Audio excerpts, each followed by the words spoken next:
Meu amigo, a batalha mais importante da história de Alt acabou recentemente e que bom que não teve o resultado que nós pensamos, é? Vocês têm noção de uma parada? Eu fiz o vídeo dando a notícia no comecinho do ano. E só agora aquela sequência foi finalizada, cara.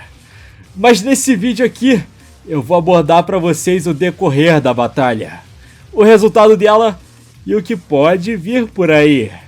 Já deixa o like e se inscreve caso seja novo aqui nessa resenha, hein? Vamos nessa!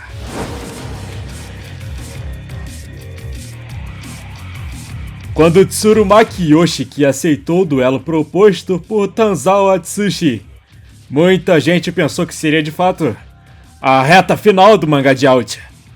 Mas ainda tinha muita coisa pra rolar até ela começar, hein? Ainda precisaria rolar a luta do Kaname contra o Miura, que aliás é absurdamente boa.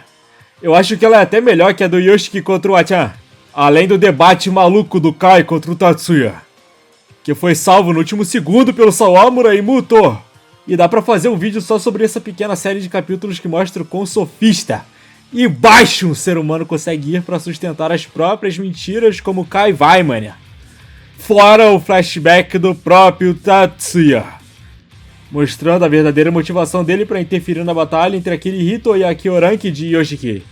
E tudo isso não foi capaz de interromper o duelo entre ambos os líderes, que estavam prontos para travarem uma batalha até a morte. Foi bom esperar um pouco para lançar esse vídeo, já que agora nós temos a versão do volume, que, para quem não sabe, a Alt tem alterações drásticas entre as versões de revista e versões de volume. Nesse caso aqui não foram tantas, mas os quadros agora estão em alta qualidade e alguns até foram adicionados. Inclusive, outros até se tornaram páginas duplas, além de alguns pequenos diálogos que foram reparados. Mas enfim, sobre o decorrer da batalha entre ambos, a Chan já praticamente iniciou com seu cotovelo deslocado após aquele ataque que ele levou do Tatsuya junto do chute que o próprio tomou do Yoshiki. Além dele ter partido igual maluco no começo para então receber um murro em cheio no rosto. Sem contar as costelas dele sendo esmigalhadas nesse quadro aí que tá passando.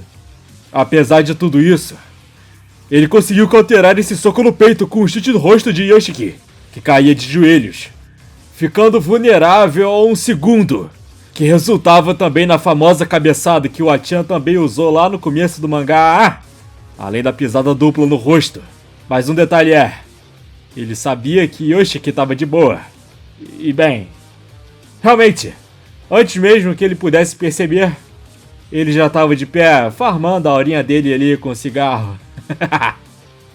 Mas agora, rapaziada, a partir de agora, é sério! Já que a gente vai chegar num terreno mais especulativo do que concreto já, é? No capítulo 266, uma série de fatos nos é mostrada. Primeiramente com aquele doutor que cuidava dos caras daquele rito nos dando a informação de que o corpo de Tanzawa é uma bomba relógio ativa. E guardem esse detalhe pra depois, tá? Yoshiki, diferente do Achan, não possui qualquer insuficiência física. Ele cospe os dentes que perdeu no chão após aquela sequência de ataques como se não fosse nada, olhando pra Tanzawa com os olhos de alguém que estava próximo pra, de fato, lutar até a morte. E esse aqui pra mim é o momento onde a chave da mente de Achan vira.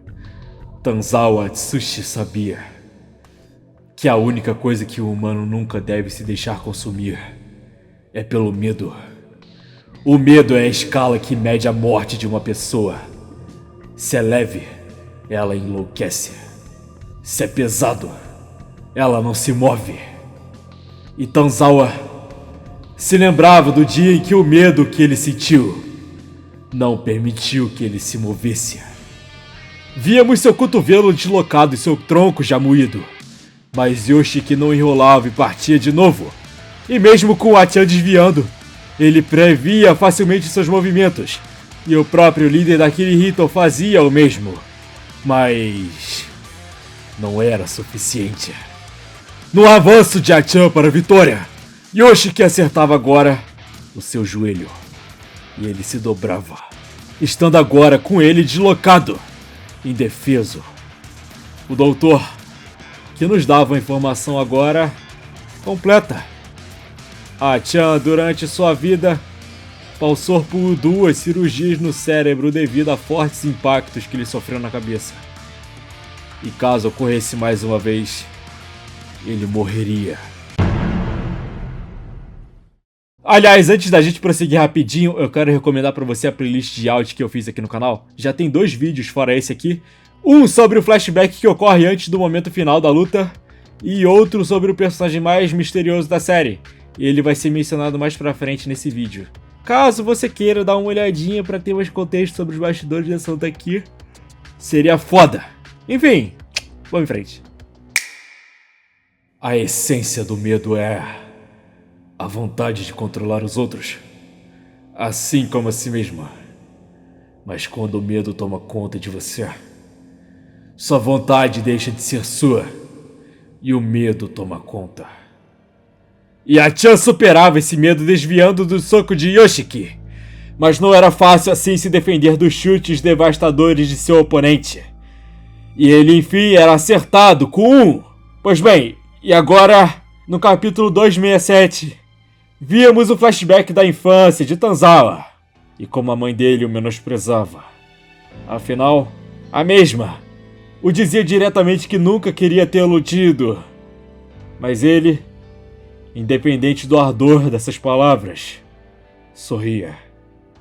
Apesar disso tudo, sua avó, instrutora numa escola de arte, apresentou a Chan esse mundo, e ele de fato era bem talentoso para isso, e ela queria ter certeza que ele seguisse esse caminho. Porém, esse refúgio não duraria muito tempo. Afinal, a mesma acabou partindo um tempo depois. Tanzawa no presente se demonstrava desesperado para encontrar uma forma de contra-atacar o avanço aparentemente imparável de Tsuru Makiyoshiki, segurando o objeto pontiagudo no chão para puxá-lo e se defender. Mas recebíamos mais contexto de seu passado. A tia compareceu ao velório de sua avó com uma escultura de gesso, o objeto de lembrança dela, hein? O homem que causou a morte dela era ninguém mais ninguém menos que o homem que Minagawa Josuke se dispôs um tempo depois, o mesmo dono do bracelete que Joe tomou para si e que vimos Iceman usando. E esse mesmo homem mantinha relações com a mãe de Tanzawa Atsushi. E devido a tais questionamentos vindos da polícia, ela vivia o tempo inteiro desesperada. E a Chan imaginava que poderia salvá-la. O sorriso de sua mãe vinha até ele mais uma vez. Antes de... E aquele ataque pegava em cheio no exato lugar que se encontrava a cicatriz de sua cirurgia.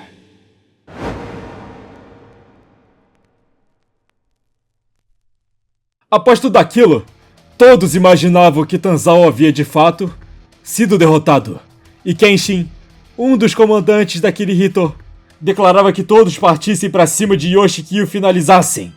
Mas ele mandava que Kenshin se calasse, e a luta progredia talvez não normalmente, Afinal, ela era até a morte, e Yoshiki, o homem de pé, o batia mais na cabeça, mostrando que de fato estava acima de Tanzawa. Seus amigos da Kirihito concluíam: a Chan iria se sacrificar por todos eles. Mas em meio aos ataques, Tanzawa ria e era sincero com Yoshiki, concluindo que, caso ele vencesse, a Kirihito seria tomada de volta e, bem, seria encerrada. E a Chan pedia apenas que deixasse seus homens irem e que não fizesse nada com eles novamente. Mas, sem dizer uma única palavra, Yoshiki pegava um tijolo no meio daquele terreno. E Tanzawa se lembrava de uma experiência que teve com sua mãe.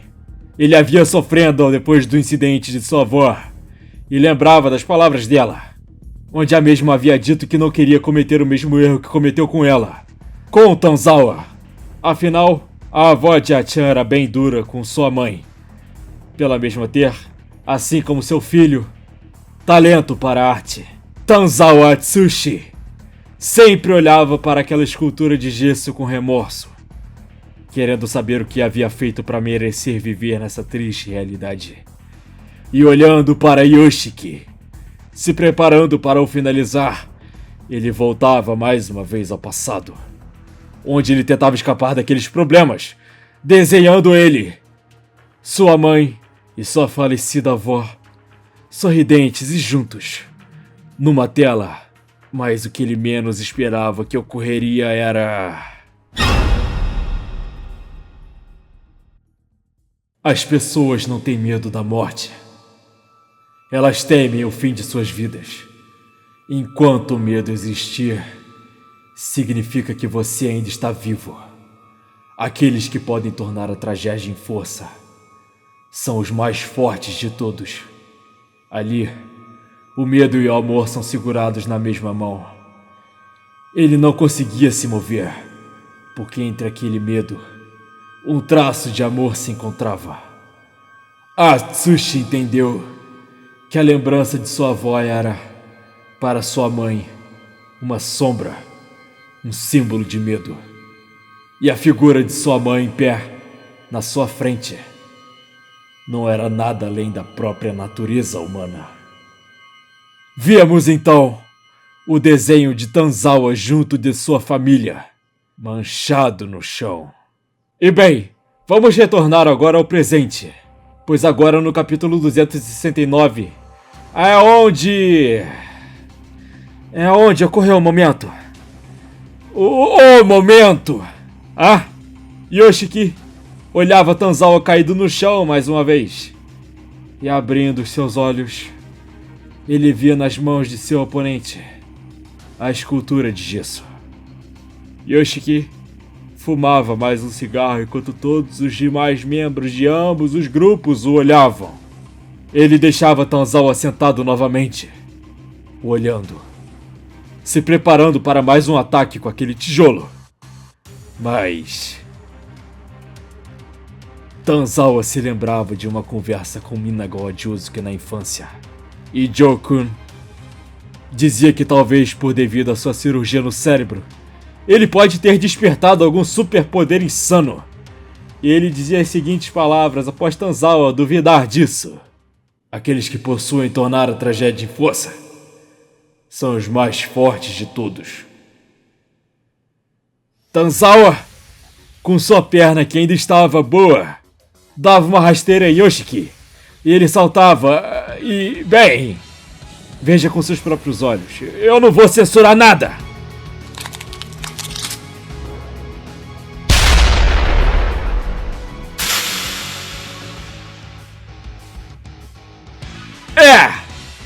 É isso. Mentira! Não é isso não. Tem mais vídeo daqui pra frente. Mas só queria avisar que agora, depois desse capítulo, nós vemos o flashback de Achan com Yoshiki sendo enfiados no esquema de Minagawa Josuke no submundo. Mas eu já fiz vídeo sobre isso. Tá no card aí se você quiser dar uma olhadinha. Ele tá bem bom, eu gostei bastante. Se quiser olhar agora ou depois, tanto faz. Mas se for olhar agora, volta aqui depois, já é? Pois bem, agora, no capítulo 273, onde o flashback havia terminado, Yoshiki, no chão, via Achan de pé, em frente ao seu corpo. E lembrando, rapaziada, essa aí é uma versão da revista. O volume 30 de Out ainda não saiu. Então esse vídeo aqui pode mudar, e caso mude, eu vou refazer. Já que esse quadro aí é absolutamente insano. A cabecinha dele ali. Yoshiki, o grande cavaleiro sem cabeça, levantava. Era tudo metafórico, simbólico. Tsurumaki Yoshiki nunca perdeu a cabeça. Mas Tanzawa estava agora de pé. Yoshiki admitia que acabou. E os demais daquele rito comemoravam enquanto ambos estavam ali ainda em meio a todos. Tanzawa dizia que iria se dispor de Yoshiki em outro momento. Mas novamente mencionava os princípios e requisitava que ele contasse tudo o que ocorreu naquela noite entre ele e Minagawa Josuke. E o derrotado Tsurumaki Yoshiki concordava. Beleza, rapaziada, vamos lá. Agora que eu fiz um resumo de como a luta avançou, eu quero dizer que eu ainda tô meio cético em relação a esse resultado. Eu tô realmente achando que o Achan tá biluteteia da cabeça e eu vou falar pra vocês, eu não tô acreditando que ele saiu dessa, cara. O maluco levou uma tijolada na cabeça e saiu de boa? Não é assim que funciona. Rapaziada, a gente vê que, por exemplo, o Kaname na luta dele contra o Miura foi perfurado e mesmo assim levantou e prosseguiu lutando. Mas o que explica o Achan depois de ter deslocado o cotovelo, quebrado as costelas e ainda por cima sua perna dobrada daquela maneira e ainda tendo várias pancadas na cabeçola, ter força para saltar, chutar e praticamente nocautear o Yoshiki daquela forma, já que essa parada dele ter perdido a cabeça foi algo metafórico para, por exemplo, esse chute foi extremamente forte. Bem, vocês entendem o que eu quero dizer? Isso é puro Deus Ex Machina e mais nada. Porque não há a menor explicação pra isso. E eu acho que sim, ele ainda tá chapando por causa do impacto na cabeça. O capítulo ainda não acabou, mas os dois últimos terços dele giram em torno do Tatsuya e do Kai, onde ele é levado como refém, amarrado e tenta bolar um plano pra escapar. E, bem, ele quase consegue, após empurrar o Kai contra um vergalhão. Mas só pega de raspão e ele consegue alcançar o Tatsuya de novo, que não consegue se defender por, bem, ele tá amarrado. Por outro lado, os nigerianos que tomam conta daquele ferro velho encontram a arma do Kai. E dá pra gente ver que eles têm o cabelo do Taguchi, e você que leu pode lembrar que quando o Taguchi entrou no ferro velho, ele tava meio que perdidão, né? Aí ele meio que fez uma amizade com os nigerianos, porque eles também têm aquele cabelo crespo. Ele, né, meio que se deu bem com o pessoal ali por eles usarem o mesmo penteado. E talvez, né, eu acho que o Tatsuya pode usar um discurso sobre o Taguchi pra escapar com a ajuda desses caras. Sei lá, né, a história tem que caminhar, cara. E se o protagonista for de base, não tem como. Bem, rapaziada, vocês botam fé que o autor realmente meteu essa pro lado do Tanzawa? Eu não acho que o moleque tá puro, não. Apesar, né, de ter essa parte do Tatsuya com o Kai, eles estão em outro lugar. Eu acho que isso aí é a realidade mesmo, concreta, de fato, sem o Tanzawa tá chapando. Eu acho que isso não tem interferência nenhuma, né, já que é algo que tá ocorrendo em outro núcleo ali, entendeu? Sei lá, cara, sei lá. Eu realmente tenho muita vontade de entender o que tava passando na mente do Makoto Mizuta, o autor, né? E, bem, do próprio Tatsuya Iguchi. Porque, cara, eu não sei o que tava rolando neles quando eles lançaram essa resenha aí, mas a gente pode concluir uma coisinha.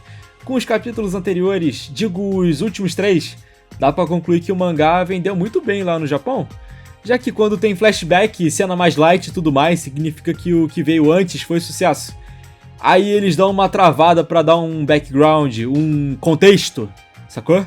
Agora é esperar pelo próximo capítulo, mas eu ainda não tô botando fé nessa resenha do Achan que tá tancando tijolada na cabeça de boa, não.